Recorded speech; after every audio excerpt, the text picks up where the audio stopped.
జై శ్రీమన్నారాయణ. అస్మద్గురుభ్యో నమ.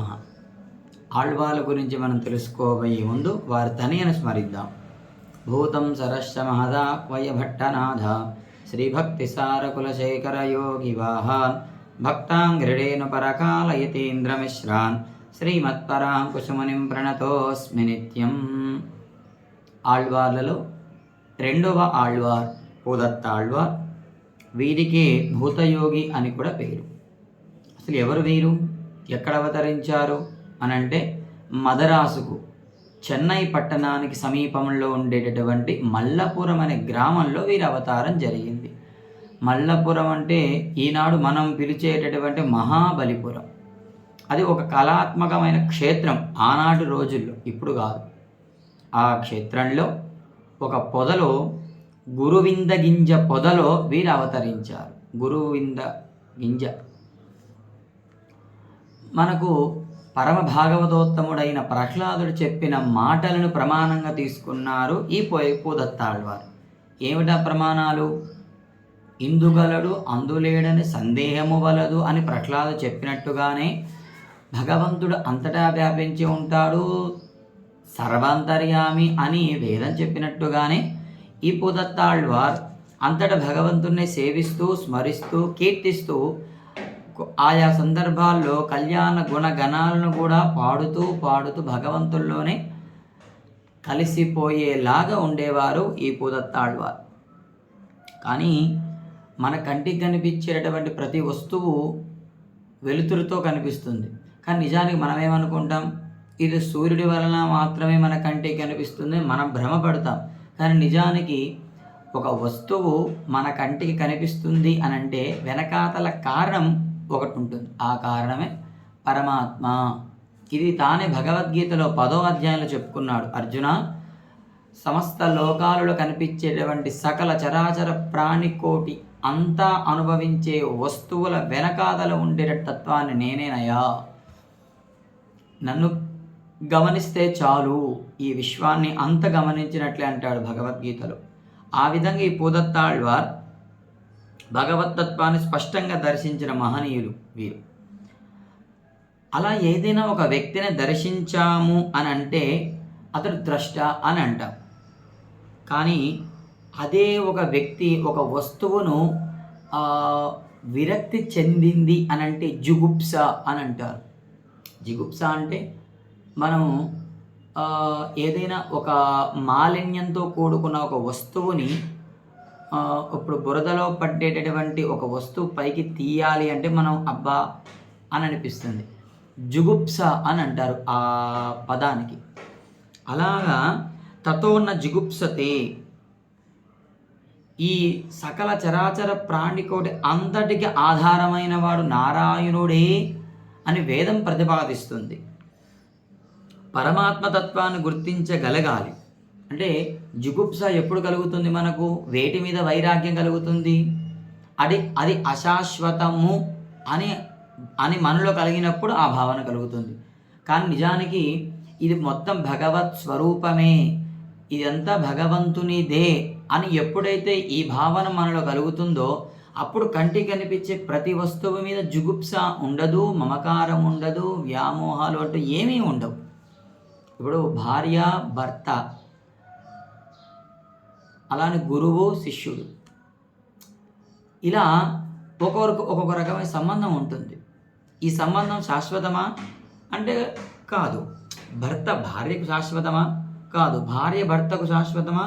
అది కాదు. పోనీ గురువు శిష్యుడికి పర్మనెంట్గా ఉంటాడా? చెప్పలేం. కానీ ఇటు జీవులకి పరమాత్మకు మధ్య ఉండేటటువంటి సంబంధం అవినవ భావ సంబంధం. దాన్నే మనకు పెళ్ళలోకాచార్య స్వామివారు అనే ఒక మహనీయులు మనకు భగవంతునికి 9 రకాలైనటువంటి సంబంధాలు ఉంటాయని వారి వ్యాఖ్యానంలో మనం విశదీకపరుస్తారు. దాన్నే నవవిధ సంబంధాలు అని కూడా మనకు పెద్దలు తెలియజేస్తారు.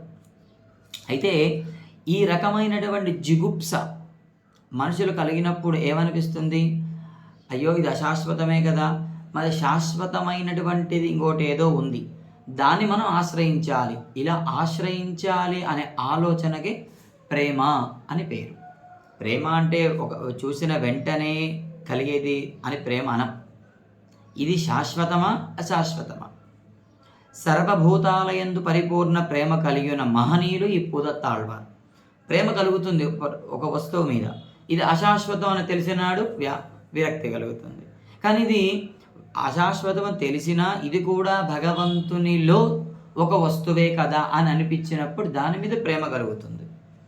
ఇప్పుడు శరీరం ఇది నా శరీరం అన్నప్పుడే కదా దానికి రకరకాలైనటువంటి రసాయన పదార్థాలని మరొకటి రుద్దుతుంటాం. కానీ ఇది కొన్నాళ్ళకు పర్మనెంటా అంటే కాదు, ఒకనాడు అగ్నిలో దగ్ధం అయిపోతుంది. కానీ దీని వెనకాతల ఉండేటటువంటి తత్వానికి మనం గుర్తించాలి. అలా సర్వభూతాలయందు ఉండేటటువంటి స్థితిగతులను గమనించిన మహనీయులే ఈ పూదత్తాళ్వార్. అందుకే వీరికి భూతయోగి అని పేరు. ఈ పూదత్తాళ్వార్లకి భూతయోగి అని పేరు ఉందనుకున్నాం కదా, అది ఎలా వచ్చింది అనంటే అస్తి బ్రహ్మేత్ చేతు వేద సతతం ఏనం తతో విదుహు అనే వ్యాఖ్యంలో ఆళ్వార్లు అలా అన్నిటికీ సత్తా కలిగించే బ్రహ్మ యొక్క జ్ఞానం పరిపూర్ణంగా కలవారు కనుక వీరి భూతయోగి అని పేరు. భూతం అనే పదం తమిళంలోకి వచ్చేసరికి పూతం అయిపోయింది, అందుకని వీరికి పూదత్తాళ్వార్ అని పేరు. అయితే నిజానికి చీకటి ఏది అంటే రాత్రి అవుతుంది, మళ్ళీ ఉదయాన్నే వెలుతురు వస్తుంది. ఇదేనా చీకటి అంటే కాదు.